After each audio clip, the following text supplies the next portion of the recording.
O Kristo.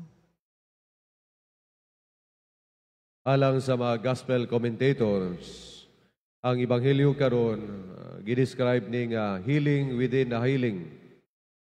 Nga naa ang proseso sa pag-ayo sa namatay nga anak sa opisyal, pero sulod sa maong healing nga proseso, makita ang pag-ayo usab sa usa ka babayi sa napulog duha na ka tuig nasakit. No? Maigsoon unsa man ang mga pagtulunan o mensahe alang kanato. Ang una, ang pagtan-aw dili lamang sa kaugalingon nga panginahanglan, kundi ang pagtan-aw sa kaugalingon sa panginahanglan sa uban. Gipakita kini sa opisyal sa Hudiyo nga dili man siya ang nanginahanglan gayud personally, kundi ang iyang gitan-aw ang kaayo sa iyang anak nga dalagita. So makita nato makaigsunan nga dili lang siya nagtan-aw siyang kagalingon, kundi sa iyang anak nga dalagita.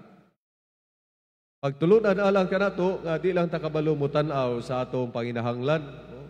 Kay usahay nakapokus lamang ta sa atong panginahanglan. Yes, maayo nga nakabalo kita sa atong panginahanglan sa kinabuhi. Pero gitawag usab kita nga Kristohanon, dili lamang para sa atong kaugalingon, kundi para usab sa uban. Mao kana nga makita nato nga ang babayi naagid siya personal nga panginahanglan. Pero makita usab nato nga naa ang opisyal nga Hudiyo nga nagtan-aw sa panginahanglan sa uban. Doon sa may epekto ni ani makaigsunan, pagtuo. Ang pagtuo dili lamang sa atong kaugalingon nga nagagikan, yes, requirement kana usa ang healing, usa ang pag-ayo, pero usab unsay epekto sa pagtuo nato para sa uban. Makita nato diya sa Ebanghelyo, sama sa kong ingon nga ang maong opisyal walang nagtan-aw siyang kaugalingong panginahanglan, kundi sa iyang anak. Unsa man ka importante alang kanato. Simba ta karon, I believe na gyud tay personal nga mga pangaliya, no? Natay personal nga mga intensyon, natay mga personal nga magiampo para sa atong kaugalingon. Pero makabantay ta usab nga dili lang tag-ampo para sa atong kaugalingon, kundi para sa uban. Mao gani nga kada misa natay POF o pag-ampo sa katawhan, prayer of the faithful, tungod kay atong gi-include ang panginahanglan sa uban. Nga we are not only selfish in terms of our prayer, kung gitan-aw nato, kundi selfless pagtan-aw sa panginahanglan sa uban. Ug mao kana ang simbahan nga nagalangkob dili lamang nato kundi alang sa usab sa uban. Mao gani nga naatay mga debosyon unsa pa ng mga pangalian nato, dili lamang pangayo nato sa atong kaugalingon kundi para usab sa uban. Ug karong kay Lunes man atong misa sa bukasyon, unsa may atong tan-aw niani usab. Yes, naatay bukasyon mismo pananglitan sa atong kaugalingon, single blessedness, o kahamiyon tag pagkaminyo, pero pinaagi usab dining misa atong gilalantaw ang atong mga kaigsunan nga naa sa bukasyon sa pagkapari o pagkamadre o kaha niadtong mga tao nga gitawag sa pagkapari o pagkamadre. Mao na ang atong tanawon usab nining atong mass for vocation.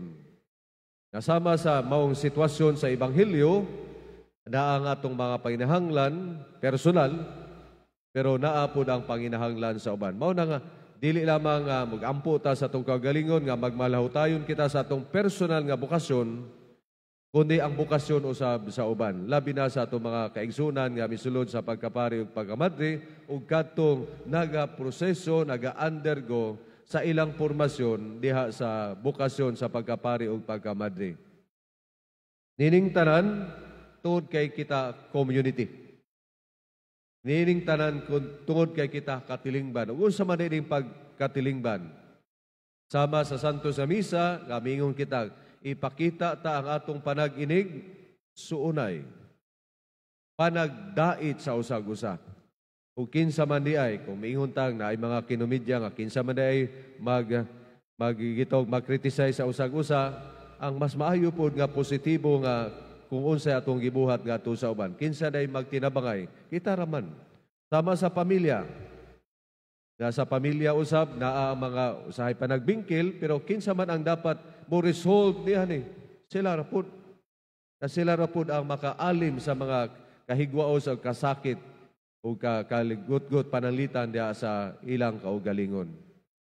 Mao nga sa atong pagpanayon sa ato sa misa, yes, naatay panginahanglan sa atong kaugalingon, pero aduna usab epekto sa atong pagtuo o pag-ampo alang sa uban. Makita nato din sa Ebanghelyo nga hinanali ang kaayo o pag-ayo sa maong babayi nga sa napulog duha ka tuig na nasakit. Pero makita usab nato nga it takes sometimes time nga kita giampo sa uban nga diha mamaayo. Apan ang bekto niya ni mao kini kaayo nga kita di ay nakaampo o makapangaliya para sa uban.